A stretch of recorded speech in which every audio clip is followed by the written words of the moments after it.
हमारे दोनों संवाददाता कमलेश सुतार, मनीष पांडे हमारे साथ हैं। मनीष, मनी लॉन्ड्रिंग, अंडरवर्ल्ड और उसके अलावा संपत्तियों में निवेश, ऐसी संपत्तियों में जहां खुद का नाम नहीं है, और वो पैसा कहां से आया, ये कितने गंभीर मामले हैं, कितने गंभीर आरोप हैं, और कुछ भी राजनीति हो, कानूनन कितनी बुरी तरह से ईडी ने फंसा दिया है नवाब मलिक को।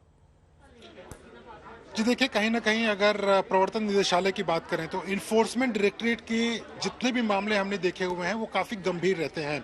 चाहे कितना भी बड़ा मंत्री हो, जब वो पेश होता है पहली बार कोर्ट के सामने तो उस मामले में उसको तय होता है कि कस्टोडियल इंट्रोगेशन यानी कि उसकी रिमांड जो है वो उस एजेंसी को दी जाती है। और इस मामले में ईडी जो है वो नवाब मलिक की रिमांड को मांगेगा, कई दिनों के लिए मांगेंगे वो रिमांड। और इस रिमांड कॉपी में, जिसका कमलेश भी जिक्र कर रहे थे, उस रिमांड कॉपी में 3 चीजें काफी महत्वपूर्ण होने वाली हैं। सबसे पहले वो दिखाने की कोशिश करेंगे और जो कोर्ट में जज मौजूद होगा उनको कन्विंस करने की कोशिश करेंगे कि नवाब मलिक के ताल्लुकात अंडरवर्ल्ड के उन लोगों से हैं जिनके संपर्क दाऊद इब्राहिम से हैं। सबसे पहला आरोप तो ये लगेगा।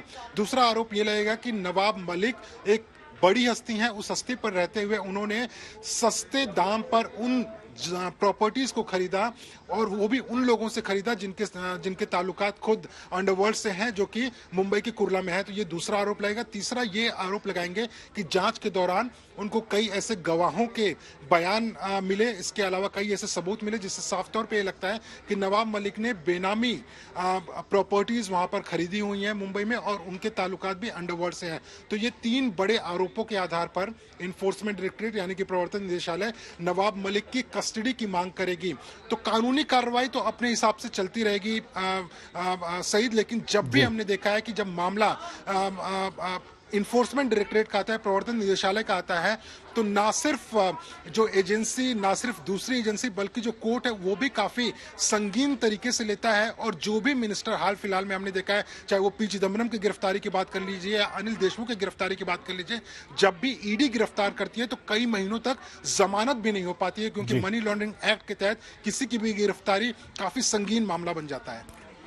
कमलेश, मुनीष जो बता रहे हैं वो काफी गंभीर है, और कमलेश, उससे ये अंदाजा लगता है कि नवाब मलिक फिलहाल लंबे गए, अब वो जल्द बाहर आने वाले नहीं हैं। लेकिन शिवसेना और बीजेपी के रिश्ते और इस गिरफ्तारी के बाद कितने खराब होंगे, कितनी खटास उसमें दिखेगी, कैसे दोनों एक दूसरे के आमने सामने होंगे। देखिए सही, राजनीति इस बात को लेकर इसलिए ज्यादा गर्मा सकती है क्योंकि इसके पीछे एक वजह है। जिन आरोपों का जिक्र मनीष कर रहे थे वही आरोप खुद महाराष्ट्र के पूर्व मुख्यमंत्री और फिलहाल नेता प्रतिपक्ष देवेंद्र फडणवीस ने नवाब मलिक पर लगाए थे। आपको याद होगा दिवाली के वक्त जब नवाब मलिक बनाम समीर वानखेड़े का जो जुबानी जंग हम देख रहे थे, उस वक्त कुछ आरोप लगाए थे नवाब मलिक ने देवेंद्र फडणवीस की पत्नी के म्यूजिक एल्बम को लेकर। उसके बाद कुछ खुलासे किए थे देवेंद्र फडणवीस ने किस तरह से अंडरवर्ल्ड लिंक रहे, जिसमें जिक्र किया गया था इस कुर्ला की प्रॉपर्टी कैसे सस्ते दामों में खरीदी थी नवाब मलिक ने, और दाऊद के गुर्गे माने जाने वाले एक बंदे से प्रॉपर्टी खरीदी गई थी, सस्ते में खरीदी गई थी। तो इसके लिए ये एक प्रेडिकेट ऑफेंस बनता है। एक बात सबको पता होगी कि ईडी खुद होकर कभी केस नहीं लेता है, कोई प्रेडिकेट ऑफेंस होता है, जो ऑफेंस ऑलरेडी अंडर इन्वेस्टिगेशन होता है वही ईडी उसकी जांच करती है। तो इसमें इकबाल कासकर की चूंकि गिरफ्तारी हुई पिछले 2 दिनों पहले, जिस तरह से ईडी हरकत में आ गई थी, उसी वक्त अंदाजा लगाया जा रहा था कि शायद इससे कोई बड़े नेता के साथ जुड़ सकते हैं। एक नीरज गुंडे नाम के देवेंद्र फडणवीस के काफी करीबी माने जाते हैं। शिवसेना और भाजपा के बीच में एक जमाने में एक मीडिएटर का काम नीरज गुंडे किया करते थे, उद्धव ठाकरे के भी करीबी थे एक जमाने में। उन्होंने कल रात को ट्वीट करके एक ट्वीट किया था जिसमें उन्होंने कहा था कि ईडी के हाथों में कुछ सबूत लगे, पुख्ता सबूत लगे हैं और शायद बड़ी कार्रवाई हो सकती है। और उसके कुछ ही घंटों बाद हमने देखा कि नवाब मलिक की गिरफ्तारी हो गई।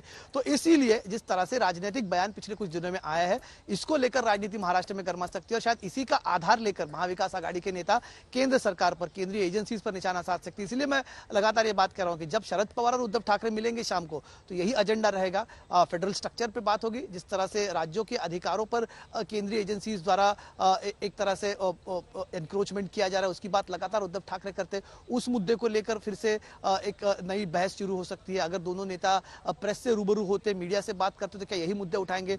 2 दिन पहले के चंद्रशेखर राव आए थे मुंबई में, उन्होंने भी यही बात कही थी, सारे विपक्ष को साथ में आना। तो इन सभी चीजों को एक नए सिरे से बहस शुरू होगी। नवाब मलिक का मामला एक तरफ रहेगा, नवाब मलिक और उनके ऊपर जो आरोप लगे कितने संगीन है, किस तरह से रिमांड होती है, रिमांड कौन सी ग्राउंड्स पर मांगी जाती है, ये एक चीज रहेगी। और दूसरी चीज रहेगी इस चीज को होने वाली राजनीति, और वो शायद आने वाले दिनों में सिर्फ और सिर्फ गर्मा सकती है। सईद।